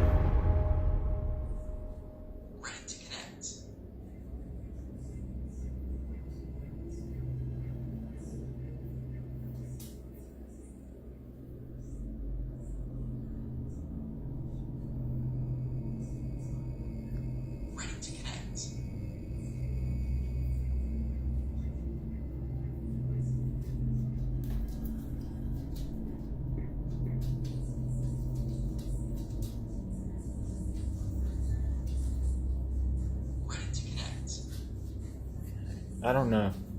I don't know if I just seen that or not.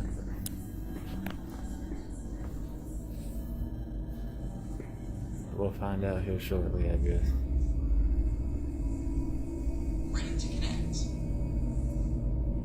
I just wanted to update y'all, let you know I'm working on these cameras. Here, let me hop off of here. I want to see this. I want to see if I'm tripping or not.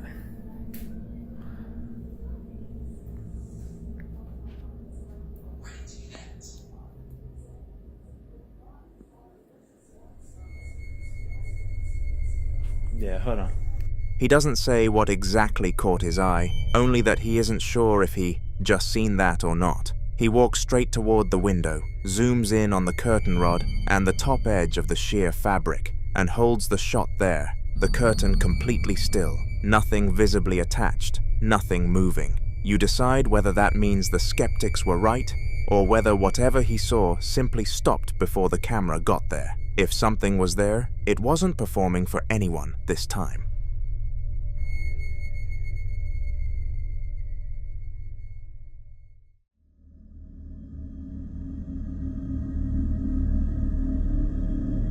In this next clip, a couple in their living room are just settling in for a quiet evening watching TV. Nothing out of the ordinary, nothing to suggest anything strange is about to happen. The man is filming from the couch, his partner relaxed beside him, a cat wandering between them, a nature documentary playing in the background. Then he notices something. A ceiling lampshade in the middle of the room is swaying slowly on its own. Not a dramatic swing, just a persistent, gentle, circular motion that doesn't stop. He checks the windows himself. They're closed. Watch. Alright, so we're just watching TV, and the lampshade's been moving on its own. We've no idea why. There's no window open, there's no reason why it should be moving, but it keeps moving. I have no idea why. So, if someone can explain that to me. Oh, Rory wants to play with his elastic band. But there's no one in the room, there's no reason why it should be moving, but it keeps moving. See?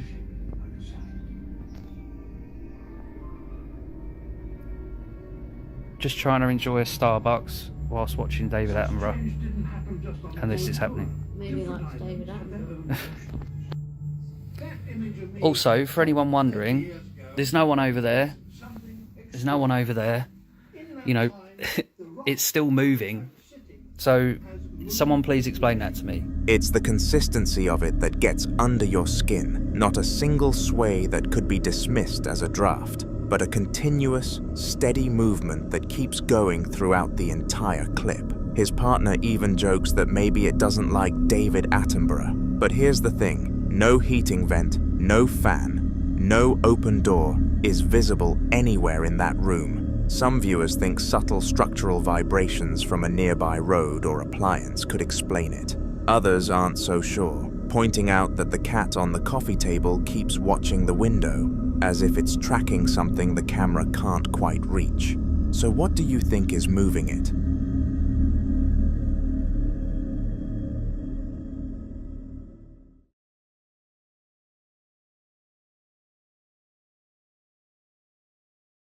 Now in this next clip, a man is home alone late at night when something starts happening at his bedroom door that he can't explain. He films himself first, eyes wide, voice shaking, speaking directly into his phone in Spanish, telling his followers that he lives alone, that there's nobody else in the apartment, and that something is trying to open his door. You can hear the panic in his voice before the camera even turns around. Watch. Amigo, estoy solo en mi casa y hay alguien que me quiere abrir la puerta. Estoy solo, vivo solo, chabón. Y se está abriendo la manija, es returbio, mirá.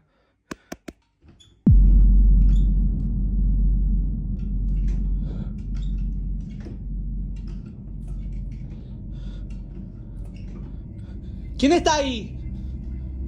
¿Quién quiere abrir la puerta? ¿Quién está ahí?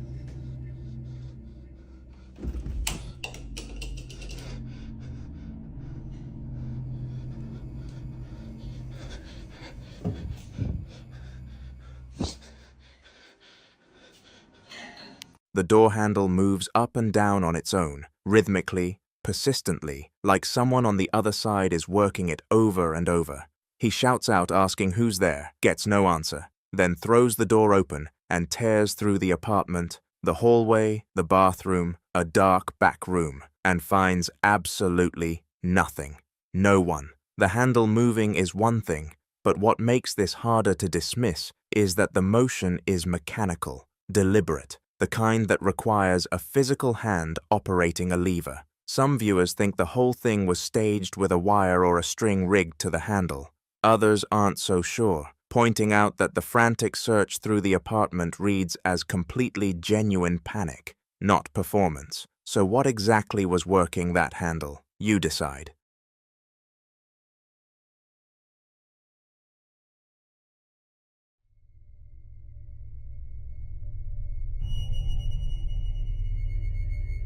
In this next clip, security camera footage from the night of October 5th, 2017, captures something unusual, moving through what appears to be a long, narrow, institutional hallway, the kind of corridor that already feels uneasy even when nothing is happening. The timestamp reads 11 past 11 p.m. The hallway is empty, lit by overhead fluorescent light, and by all appearances, nothing should be moving through it at all. Then it starts. Watch.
Four times across the span of just over a minute, bright white orbs of light appear at the far end of the hall and travel rapidly toward the camera, dropping to the floor and vanishing before they reach it. The second light form moves in the opposite direction, shooting away down the corridor and disappearing. The fourth behaves differently still, darting erratically before shooting upward toward the ceiling. What's harder to explain is the timing of the third orb. It materializes almost immediately after a figure briefly crosses the far end of the hallway at around the 59-second mark, appearing in almost the exact same spot they just passed through. Some viewers immediately point to orbs as one of the most commonly reported forms of paranormal energy, believed by many in the ghost hunting community to represent spirits or conscious entities moving through a spy. Skeptics, on the other hand, argue that security camera footage is notorious for catching insects or airborne dust lit by IR sensors, which can produce fast-moving bright anomalies. But the behavior here, 4 separate appearances, different directions, different trajectories, and that timing near the figure makes the insect explanation harder to hold on to cleanly. So what do you think is moving through that hallway?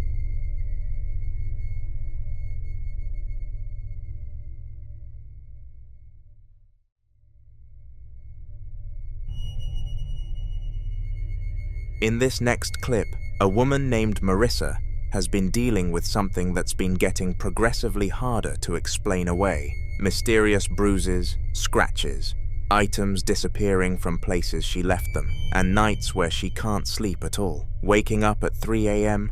or not sleeping at all. She's documented it before, and viewers from her previous videos have pointed out what they believe are letters visible in the scratches on her skin. But it's the physical injuries that really began to concern people, including a large, dark, raised welt on her stomach that was painful enough to send her to the hospital, where doctors couldn't identify what caused it or offer any explanation.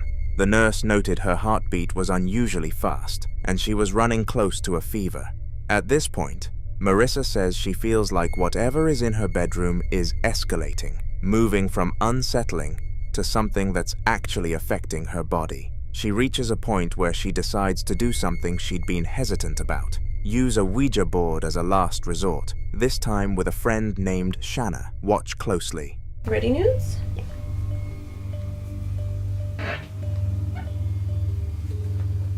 Okay, so how do we do it? We say hello to the spirit or what? Is there a spirit in this room?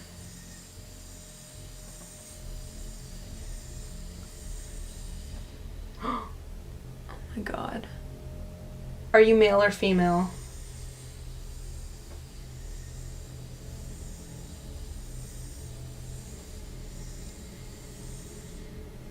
That looks like an F to me. That does look like an F. Do you have a message for us?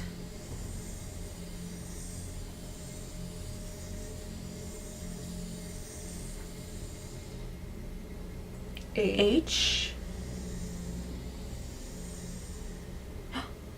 E he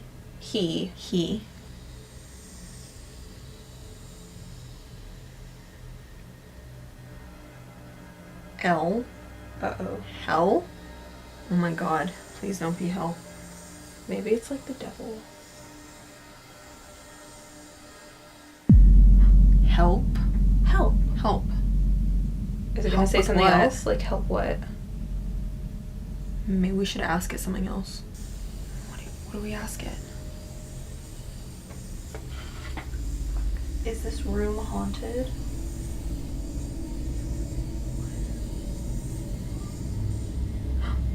Yes. Oh my god. Oh my god, do you hear that? Yeah. Sushi's scratching at the door. Ask it something else. Is anything bad gonna happen to me? Are you moving it? No, I'm not moving it. Me neither. I'm not moving it. Well, I'm definitely not moving it. Oh my god. I did not do that. I didn't do that either. Oh my god, that's really scary. I want to stop playing. We should say goodbye. Goodbye. Goodbye, Ouija. The session shifts from curious to genuinely unsettling almost immediately. When asked if there's a spirit in the room, the planchette slides to yes. When asked if the spirit is male or female, it moves to F. And when they ask for a message, it begins slowly spelling something out. H, E, L, and then the women start to panic, assuming it's spelling hell until the final letter lands on P. Help. That single word, spelled out letter by letter in a dark candlelit room, is the kind of thing that's hard to walk away from. Then the planchette gets knocked completely off the board, right after confirming that nothing bad is going to happen to Marissa, and both women immediately deny doing it. Their reactions, the gasping, the audible fear, the insistence that neither of them caused it, all feel spontaneous rather than staged. Skeptics would point to the ideomotor effect, a well-documented psychological phenomenon where people unconsciously move objects they're in contact with, including planchettes, without realizing they're doing it. Under that explanation, the word help could simply be the product of two frightened women's subconscious fears playing out through their fingertips. But that explanation doesn't quite account for the physical injuries Marissa described, the ones doctors at an actual hospital couldn't identify or explain. Some viewers familiar with demonology point out that the combination of physical marks appearing on someone's body, sleep disruption, and a spirit identifying itself as female through a board session follows a pattern they associate with attachment rather than a residual haunting, meaning whatever it is, according to that interpretation, isn't just lingering in the space, it's focused specifically on Marissa. Others think the scratches and bruises could still have mundane explanations, and that the Ouija session, whatever its cause, shouldn't be treated as confirmation of anything darker. If you've ever used a Ouija board, you probably already have an opinion on what you just watched. But the injuries, the ones with no diagnosis and no explanation, those are harder to file away. What caused them, and why does it keep getting worse? The board said nothing bad is going to happen to her, Whether that's reassuring or the most unsettling part of the whole session is something only Marissa can answer.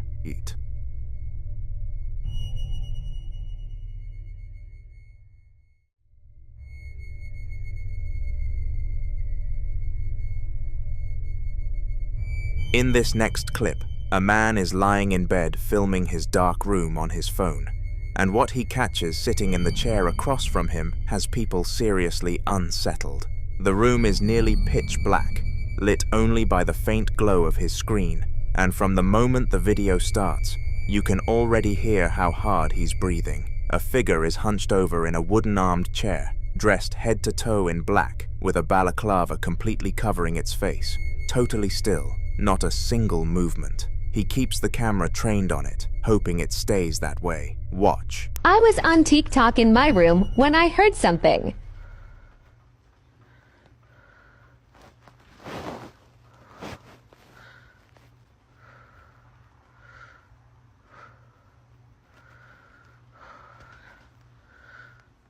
I was hoping this fish didn't move.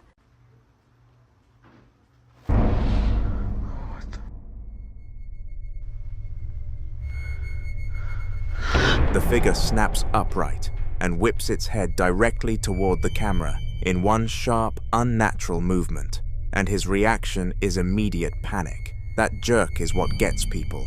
It's not slow, it's not gradual. It happens in an instant, the kind of speed that doesn't feel quite right for a person just waking up. Some think whoever, or whatever, was in that chair knew exactly when to move. Others aren't convinced it was a person at all. So what was sitting in his room?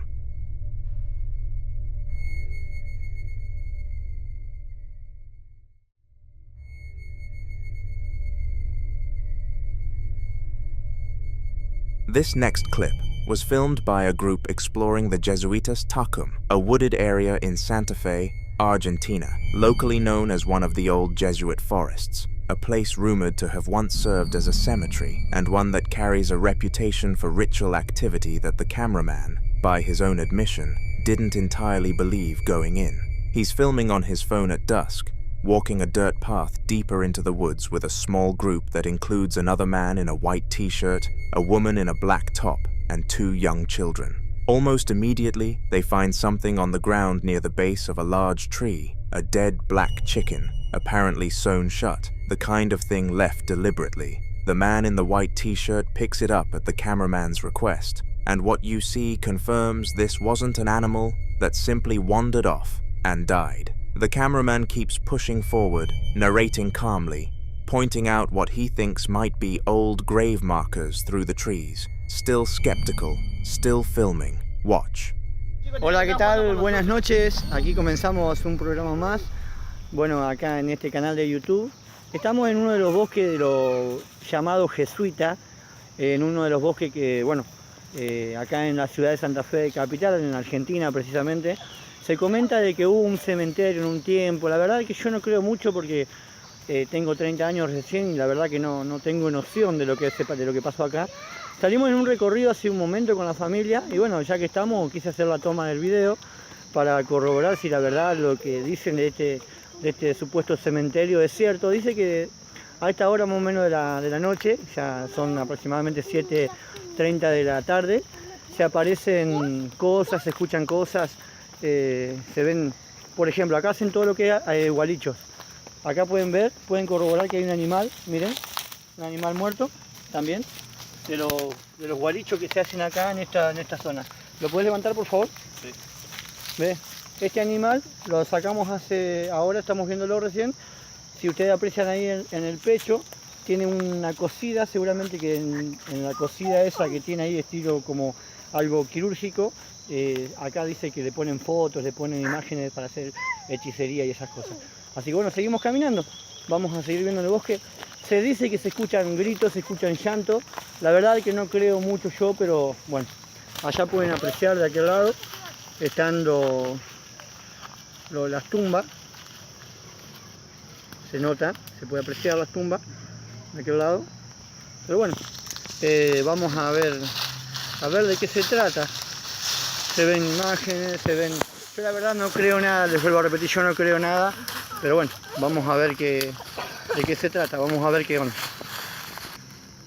Así que bueno, vamos a ver de qué se trata. Ahí se puede ver uno de los... Allá atrás se puede apreciar, no sé si alcanza la toma de mi celular, porque mi celular es un celular muy bajo en resolución. Pero bueno, vamos a caminar a ver si podemos ver algo.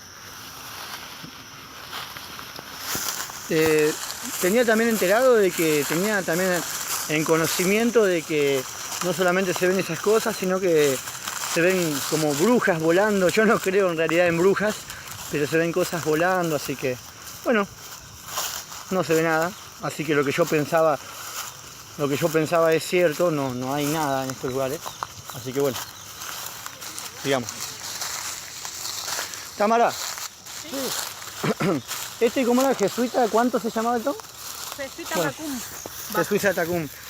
Ahí estamos con la familia caminando, recorriendo todo. Saludando. Mirá. No, esto de no creer, esto de no creer.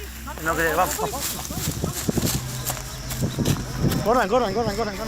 La verdad que no me lo podía esperar, La verdad que no lo esperaba, pero acabamos de ver era como un duende, no sé qué, corriendo.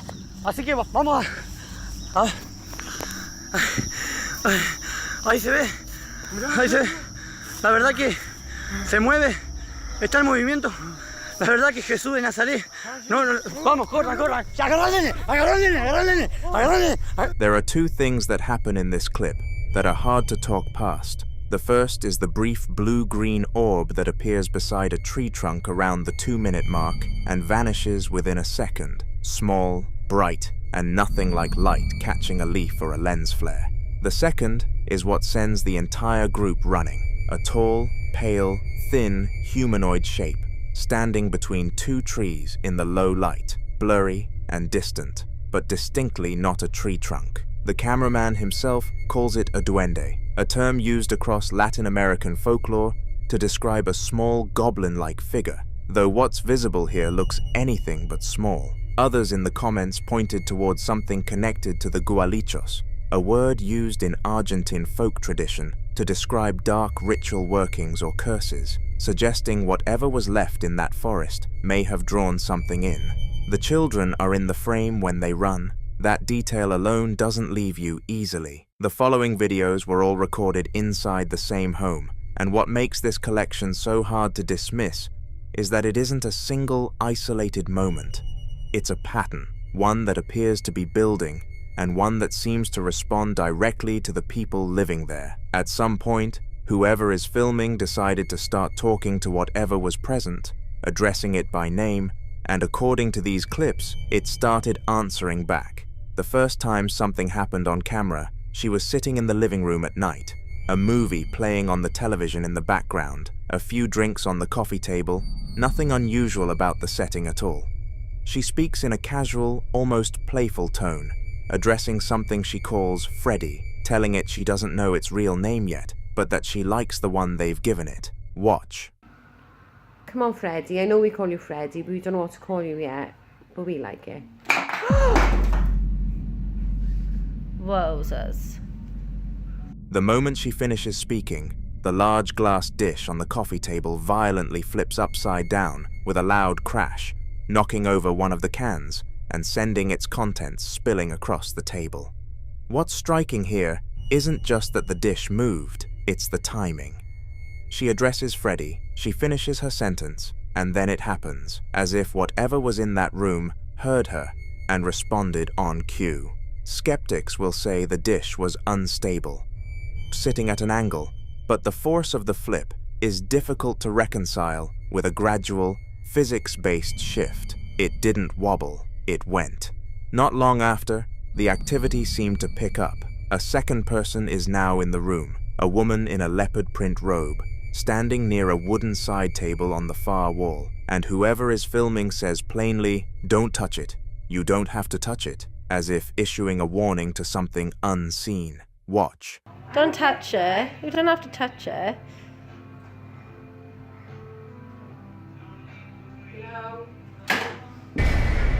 Objects don't move like that on their own. so whether it's a true poltergeist or something else, the escalation is hard to ignore. Then she tried something different. Rather than filming reactively, she started making requests, pointing the camera toward the side table with the potted plant and the framed wolf photo. Listen closely. Come on. Put the light on, put the light on.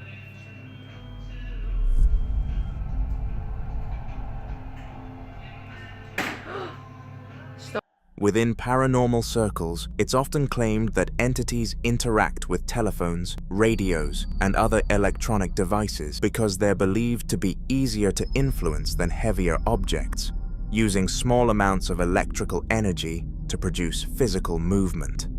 As soon as the footage was posted, many viewers suggested the same explanation: fishing line. It seemed like the most reasonable possibility, until she uploaded another recording. Watch. Look, the light is on. You can clearly see there is no fishing wire or strings. It's just hovering. Look at that. This time, the room is brightly lit. She deliberately points out that the lights are on, that there are no strings, no wires, and nothing supporting the object as it appears to hover in plain sight. Some paranormal researchers refer to this as levitation phenomena, one of the rarest and most controversial claims in haunting reports, where an object appears to suspend itself without visible support. Cases like these remain highly disputed because they're also among the easiest to fake. Then the activity spread beyond the furniture. Watch. Look, look, look, look, look, look. Oh my Look at that! Until now, she'd been experiencing everything alone, and that left plenty of room for doubt. Even she admitted there were moments when she questioned whether stress, exhaustion, or expectation could be influencing what she thought she was seeing. So instead of keeping the experiences to herself, she invited a close friend over, not to investigate the house, not to perform an experiment, but simply to witness whatever had been happening. She wanted someone with no emotional investment, someone who could tell her she wasn't imagining it. Interestingly, many paranormal investigators claim that alleged hauntings often become more active when fresh witnesses enter the environment. One theory suggests that an intelligent entity may intentionally reveal itself to new people, almost as if trying to validate its existence. Another proposes that the emotional energy of multiple people in the same space provides more energy for physical manifestations, allowing activity to become stronger or more dramatic than when a single person is alone. Whether there's any truth to those ideas remains impossible to prove. But according to the woman, it wasn't long after her friend arrived that the house appeared to respond. You'll be alright. I'm not lying, the fucking picture is levitating. The fucking hell? You can't see it. A picture seems to levitate in front of two witnesses, and according to the people living there, all of it centers around the same unseen presence. They call it Freddy. In many paranormal traditions, investigators caution against naming or regularly communicating with an unexplained presence. The belief is that repeated interaction, especially treating it like a personality, may reinforce the experience psychologically or, according to paranormal belief, encourage further activity by giving the phenomenon attention. Whether that's folklore or simply a psychological effect is impossible to verify, but it's a warning that appears across countless haunting accounts. So if something really was responding, the question isn't just why it moved, it's whether it was moving because someone finally started talking to it.